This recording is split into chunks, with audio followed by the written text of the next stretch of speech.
Hey, everybody, it's 107 on a Saturday. You know what that means? It means it's time for Inside Georgia Real Estate with my friend, and she is the expert on all things Georgia real estate. Her name is Deborah Morton. She's the owner, broker, operator of the agency Atlanta, and she knows everything about Georgia real estate. Welcome. We're back in the studio, Deborah. We're back in the studio. Yes. Feels good to be back live. Absolutely. Y'all Absolutely. get ready. Bring on your calls. We're ready to tackle the spring real estate market in Georgia. 448-720-0750, 1-800-WSB-TALK. Those are the numbers to call for all of your real estate questions. So, Deborah, you got emails. You get emails just like Kevin gets emails. Well, right now, boy, do I get emails. And keep them coming, y'all, because I'm meeting with people every week right now as they get ready for spring or summer sale. People have questions. They want to know how to prepare their home for a sale sometime this year. And I love when people think ahead like that. Well, I can help anybody at any time, but the people who prepare in advance, and I'm talking 6, 8, 10 months in advance, is that standard? Yes, it's so normal. It's so normal. And oftentimes people don't want to reach out because they're like, oh, I'm not ready. And I understand that. But how we prepare in advance nets you more money in the long run. The thing that I think I need to bring up and talk to people about is when you're selling your home, what's in your control and what's not in your control. We have talked so much in the last couple of months about mortgage interest rates. What is the Fed doing? What are the predictions coming? And we have no control over that. What we do have control when you need to make a move is the price and the condition.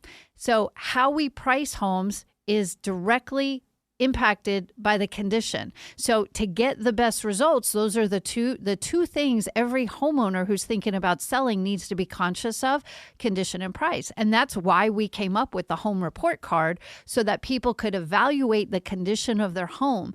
That's the first step. And that's where what we're talking about today, because if you're going to make a move in the future, the condition of your home, you can start working on it now. It's early February. You have time, but not as much time as you think. And I'm going to break that down for you later. But first, let's go ahead and tackle. We had a Joan. Joan from Smyrna. She said, I will be listing my home within the year and am making preparations. I have some excess dated furniture in some of my rooms. Joan, you know my email. No. Is it better to leave in place or move things around for staging or discard and have some empty space? I'm not ready at this point for help, but she's preparing, as you said. Right. And this is, Joan, thank you for sending that question in, because this is the question everybody has. How do I prepare in advance? And when I meet with people, we walk through the house and we evaluate, have a buyer's perspective. Most people have been in their home for more than 10 years. They stop seeing it with fresh eyes. Gotcha. And their concern is, well, I never updated my kitchen. The countertops are laminate, or they're not, it's dated looking granite, or do I need to move to quartz? Those kind of questions. But what I would do more simply, like to answer Joan's question, is if it's stuff, furniture, boxes, anything that you're not bringing to your next house, go ahead and get rid of it now. I often bring furniture in to stage a home to make it look more modern and fresh. And that's part of the marketing package that you should do. But if you have excessive boxes and old furniture kind of stacked up and it's awkwardly placed in a room, sometimes an empty room shows better than a room with awkward furniture. Understood. Think about what would you call awkward? Because so I get boxes, right? Yes. I get that, right? That's like a store, I get that. But what would you call awkward furniture? Like, what does that mean? So many homes around Metro Atlanta, they're traditional 2-story. You've got a formal dining room on one side, formal living room on the other. That formal living room, nobody uses formal living rooms anymore. Or I say very few people do. So the furniture that ends up in there is often awkward, as in you moved it there when you bought new furniture for some or who uses it. What my job is to help paint a picture. When a buyer walks in your home, either in person or through photos online, while they're still browsing online, we have to make that space look relevant to them. Your How do you do that if there's different people? Exactly. That's Right. what we remove the furniture that you've had for 20 years or the furniture you inherited from your parents that doesn't really fit today's lifestyle. Think about how would most people use that formal living room now? It's a home office. I would set up depending on the neighborhood, of course, Right. but in the majority of houses, an extra room that used to be used in a formal setting, today's modern families don't use it. I have seen that room used in a bunch of different ways. Some people set up their home gym in there. I mean, and it's not for me to say whether that's right or wrong, but I don't want to market to sell a home with their Peloton in the front room if I can help it. Right. I mean, like legit, that might Understood. be how you live, but is that going to help me garner the best buyer for your home? So I want you to walk through your home and look at it as if I were evaluating this with fresh eyes. How would I want to see it? And an empty room, a buyer can imagine or envision whatever they want in it. Right. Now, why it is beneficial to stage a home. We don't want the whole home empty sometimes. Sometimes we do, sometimes we don't. When do you? When the competition in our marketplace, so size and space, it's not always helpful. A small space sometimes shows better vacant, but it really depends on what our competition in. If there's 12 other homes in the area that are vacant and have been on the market 60, 70, 80 days, then maybe it's worthwhile for me to bring in some furniture to make it feel more homey. Gotcha. It's a feeling that staging evokes feeling and emotion. And that works in the photos and it works in person as well. So the point of, and this is all marketing. You can say, oh, how do you market a home? We are setting up the home to evoke the emotion of the desire. Oh, I can see myself living here. Oh, my kids would love it. And these are real emotions. These are not fake emotions the buyer has. No, Right. this is a normal You're not creating process. because they're looking for homes. It's not fake. Right. It's not fake at all. It is really what happens to people when they're shopping for a home. Right. And they're thinking, oh, wow, I've got kids. I could use this front room as a playroom. If your traditional antique furniture is in there, they might see it, but they might not. So Joan, I would say if those pieces are not precious to you and you're not going to use them in your next home, wherever you're going, then go ahead and sell, donate, find a good home for those pieces that you love and you no longer need. Do that now. If your pieces are spectacular and they enhance the desirability of the home, then we keep them and we'll use them as we stage your home for the next buyer that's coming in. 404-872-0750, 1-800-WSB-TALK. 404-872-0750, 1-800-WSB-TALK. Those are the numbers for you to call. As you can hear, Deborah Morton is the expert. She's the owner-broker of the agency Atlanta, and she knows everything about Georgia real estate. So we talked about price condition marketing. When you talked about that marketing piece, it's the final answer to Joan, remove the furniture? Well, I haven't seen Joan's house, and Gotcha. she's not ready to meet with me, and that's okay. She can look at her. She knows what her furniture looks like. Right. She knows what these pieces are. And if the next buyer, one of the evaluations I do when I meet with people is determine who do you think is the likely buyer for this home. So Joan lives in Smyrna. I know the demographics of Smyrna are not the same as they are, say, in Beaufort. What's the difference? Can you tell us? Yeah, I mean, in general, Smyrna, in general, tends to be a more transient type of community. People move here, and it's close to Microsoft. They can get to the city easier.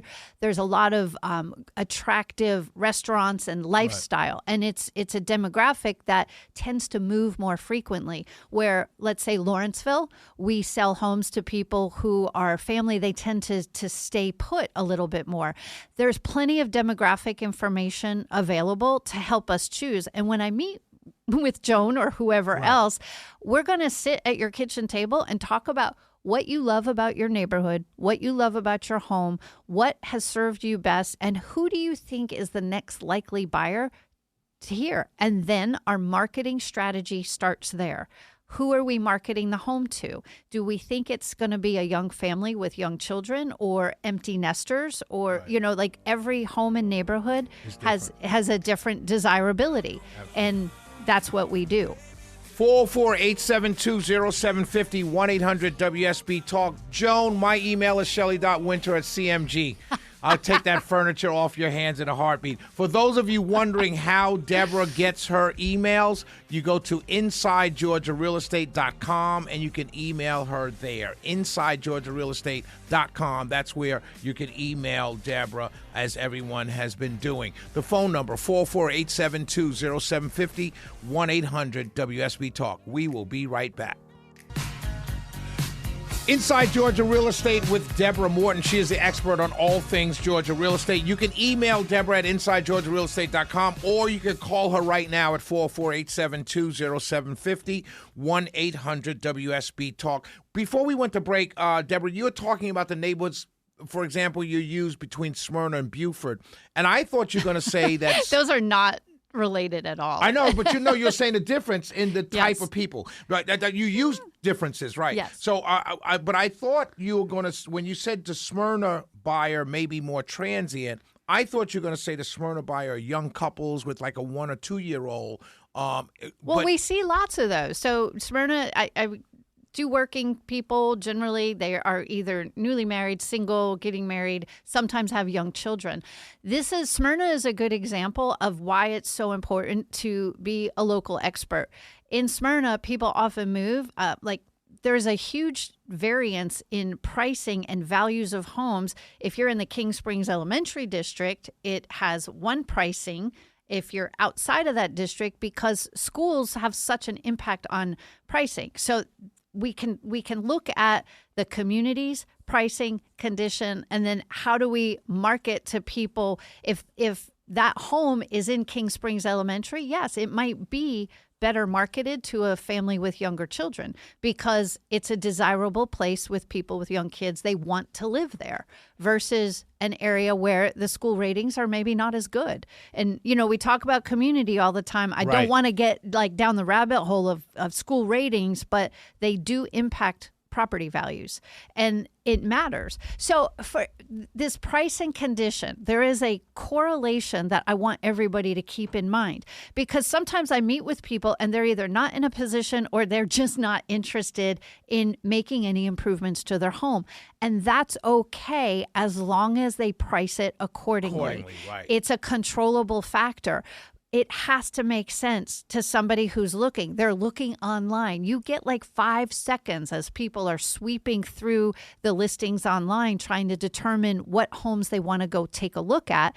And if the price doesn't match the condition in the pictures, they're not going to come see it. And even if you get them to come see it, if they walk in and the price they thought it was going to make sense to purchase, and then they walk in and go, oh my God, I'm not paying this for that house. Or alternately, wow, this house needs some work, but it's priced right. I can get into this neighborhood that I want at a price I can live with, and I can improve things over the way. For example, Ansley Park, Virginia Highlands, Morningside. The homes are older. They're historic homes. Right. So there is an expectation of work that if the kitchen, if it hasn't been rehabbed ever, the price is not going to be the same as a home that has been completely renovated. Understood. But they're in the same neighborhood. And those neighborhoods are good schools, right? It's all the things. People who want to live in Morningside, they only want to live in Morningside. Right. And there is an expectation that price and condition are going to be relevant to each other. And that's the piece where I meet with people. You've been in your home 20 years. You haven't been shopping. I mean this respectfully, you're out of touch with the marketplace, and that's my job, is to help determine. I don't show up and tell somebody, this is what you need to do.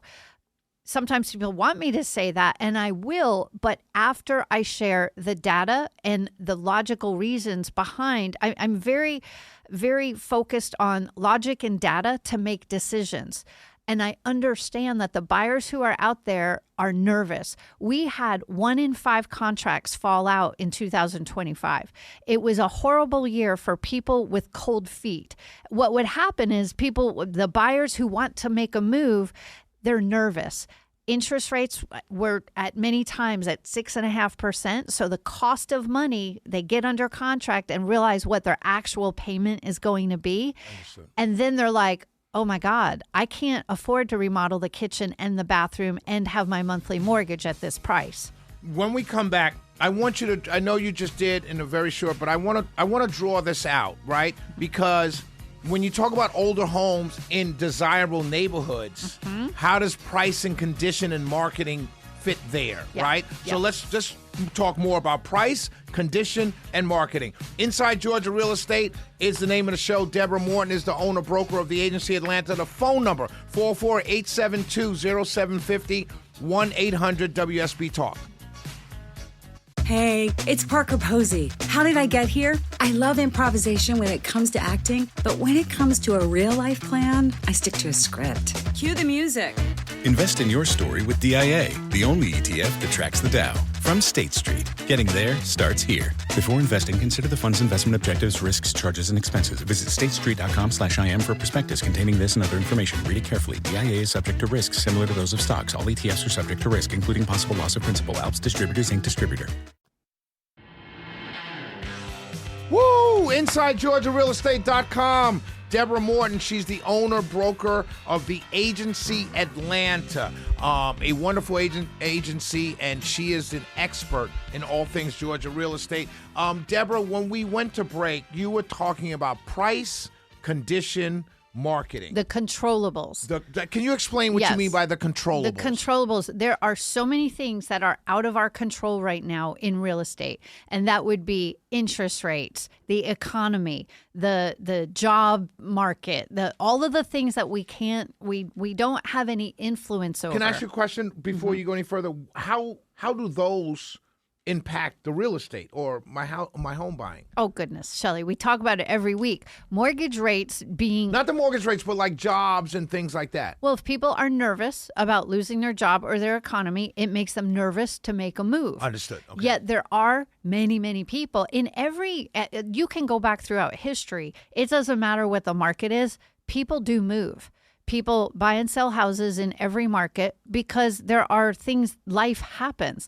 They get married, they have babies, they get divorced, they have deaths in the family. They do have job relocations. There are many factors that go into people making moves. So if you're one of those people that wants to make a move and you're uncertainty in the marketplace keeps people from moving forward. As we were talking about with contract fallouts last year, 2025 was the highest number of contract terminations since they've been recording it, like go back past 2017.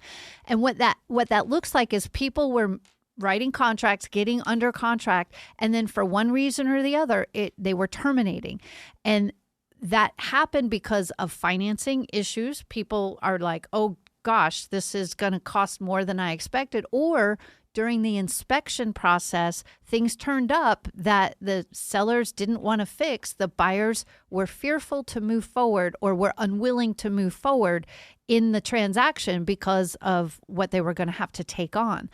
It's all condition and price related. So back to condition and price. If you have a buyer who has put an offer on your home, you have accepted that offer, then the inspection comes along. At that point, everything's up for negotiation. So if the condition of your home is pristine and perfect, what in the world is the buyer going to ask for that could impact the transaction? They might make stuff up. Like buyers want everything they can get, and sellers don't want to do anything. But if you've covered everything beforehand, then it reduces the amount of things. Likewise, we sell homes that are not perfect because there's really no such thing as a perfect house. Right. And when there's a home... Would you say it's perfect to the person buying, though? No? No, I'm realistic about everything. Understood. Okay. You know, I mean, we have like mechanical things with water heaters, furnaces. Like there's just so many things. I'm as neutral as it gets about it, because the reality is I don't want anybody to ever feel like they have been oversold or you know, engaged or convinced. I don't convince people to do anything. I share the facts and help them evaluate for themselves. So you're buying a home. Let's say this home is in Ackworth, and the home feels like it's priced to the person. It feels to them like this is a good value. You go through the inspection, and lo and behold, there's some things that need to be fixed. Now, is the price they were willing to pay for that house? Are they still willing to move forward at the price now that things have been uncovered that need to be fixed, or does the agent negotiate on their behalf to have the seller fix these things or reduce the price? Because it's all price and condition. Right.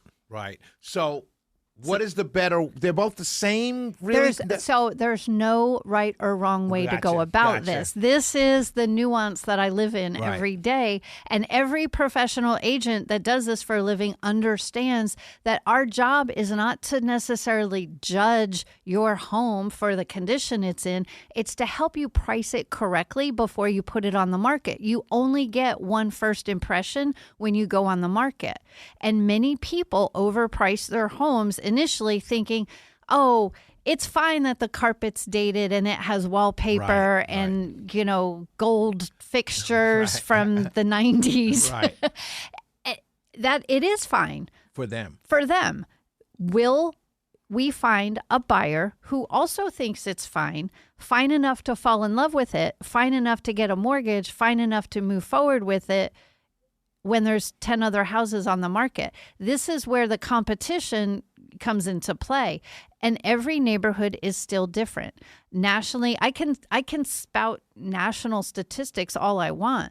It doesn't matter if you live in Brookhaven and somebody else lives in, I don't know, we'll pick Beaufort again. Right. The market, the data is what the data is. And the desirability, the people, somebody who wants to live in Brookhaven is not going to look at a house in Beaufort. It's just how it is. Right. Now, they might look, you know, in the surround, they might go to Dunwoody. There might be, but I have to help a homeowner when they're thinking about selling determine who's their likely candidate to move here. And that's where we track national. What employers are bringing people to you know, Sandy Springs. We have a lot of inbound jobs. Likewise, downtown, there's inbound jobs, and those are the buyers we're marketing to. 404-872-0750, 1-800-WSB-TALK. Those are the numbers to call. Deborah is the expert on all things real estate in Georgia. 404-872-0750, 1-800-WSB-TALK. Earlier in our... Oh, go ahead. I just... The marketing piece that goes along with this, the controllable things. So we talked about what you can't control. So I encourage every homeowner to think about the things they can control. Condition and price are obvious. Now, marketing is in the homeowner's control by who they hire. Marketing the home so it's exposed and seen by the most number of people out there to bring the most number of prospective buyers to the home, that's in the agent's control. Gone are the days. If you haven't bought or sold a home in 20 years, things do not look anything like it did back in the day. And it's all because of technology. And it's all because of this intrusion of third-party companies into marketing. And we'll just Can you give us examples? Yeah, absolutely. Right. So what's in the news right now is there's been a mass conglomeration. There's been purchases and acquisitions of real estate brokerages. And the purpose of this is to gather the forces together because of the digital marketing world we live in. Zillow has market domination, has complete domination over the digital world for marketing homes. Many agents and companies don't want to do business with Zillow because of their business practices. I understand that. But in my opinion, I have an ethical responsibility to make sure that I'm using all the tools at my disposal to market a home for somebody. That makes so much sense. So it's almost like a catch-22. It is. And the homeowners don't understand what's happening in marketing right now. Right. Digital marketing is the answer to selling houses. And I have to make sure my clients' homes are seen on all the platforms. And that's Zillow, Homes.com, Realtor.com, all of the places, and how we reach them. And it has become a serious pay-to-play scenario. Can you explain to the audience what you mean by that? Yes. There's nothing fair in digital marketing right now. Whoever pays for their ads to be boosted and seen gets seen. So when we enter a property into the MLS, put a sign in the yard, 20 years ago, that was pretty much the end of it. Your agent might host an open house, put some signs out. That was the end of it. But now everything is digitized. So what that looks like is, yes, it goes in the MLS. We put a sign in the yard. We'll probably do some open houses, put signs out. Then we have to put a digital package together for your specific property and make sure it's visible and boosted on each of these platforms. And what I have available now is analytics, so I know who is seeing your home, how many likes, views, saves has it had, where are these viewers coming from. There are parts of the city where a lot of the views are coming from outside of Georgia, because we know those are inbound relocations. Gotcha. So we can market to those. And it's very precise.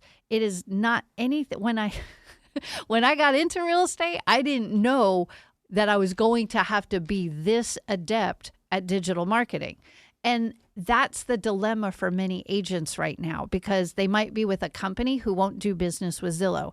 They might be with a small group, an independent, which I was previously an independent brokerage.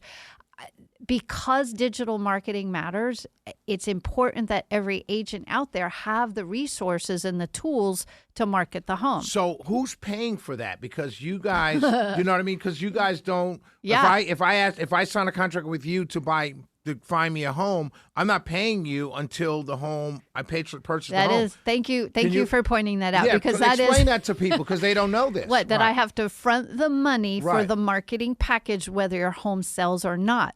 And I'm going to circle right back to price and condition. Right. If your home is in a condition that doesn't warrant the price you want for it, I'm investing money up front to market homes that may never sell. Right. And that's the key point when you're hiring an agent. You want to make sure you have somebody committed to paying for the marketing package you need. And that includes staging, decorating, all of that costs money. It's the digital piece that's the killer. 448-720-0750, 1-800-WSB-TALK. When we come back, I'm going to ask Deborah, what is that investment that they're making? It's a dollar number that they're making to sell your home or to buy, help you sell your home or help you buy a home. What is that number? What does it look like? And how hard is it? Does it make your job as a realtor? When we come back. Inside Georgia Real Estate with Deborah Morton. She's the owner-broker of the Agency Atlanta.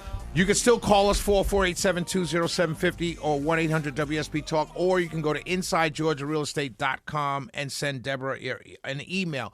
Deborah, before we went to break, you blew my mind. We were talking inside the break about the Zillow charging to boost homes.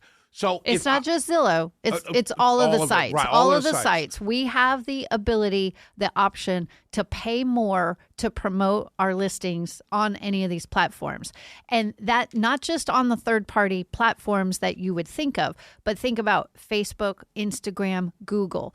All of these places are places where we have the option to pay more to have your listing promoted.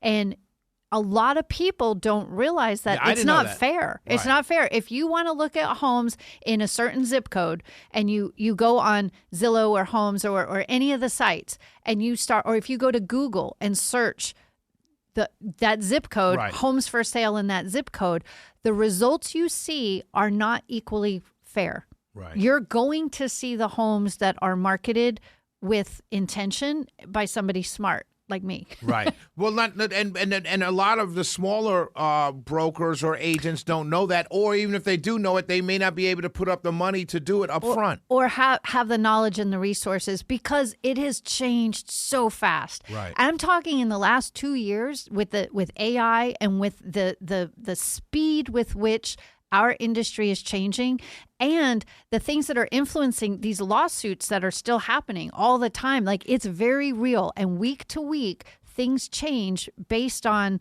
well, one lawsuit, these results here. And so there's all these pivots happening. So yes, a smaller, independent, less connected agent is at a disadvantage right now. Does it mean they can't sell? No, it does not mean they're not a good person and adept at certain facets of real estate. Right. What I'm saying is the industry has changed so much that if you're not encompassing, now, if we were in a robust seller's market, none of this would matter. Right. Because houses will sell just because, and we all knew 2022, that's what happened.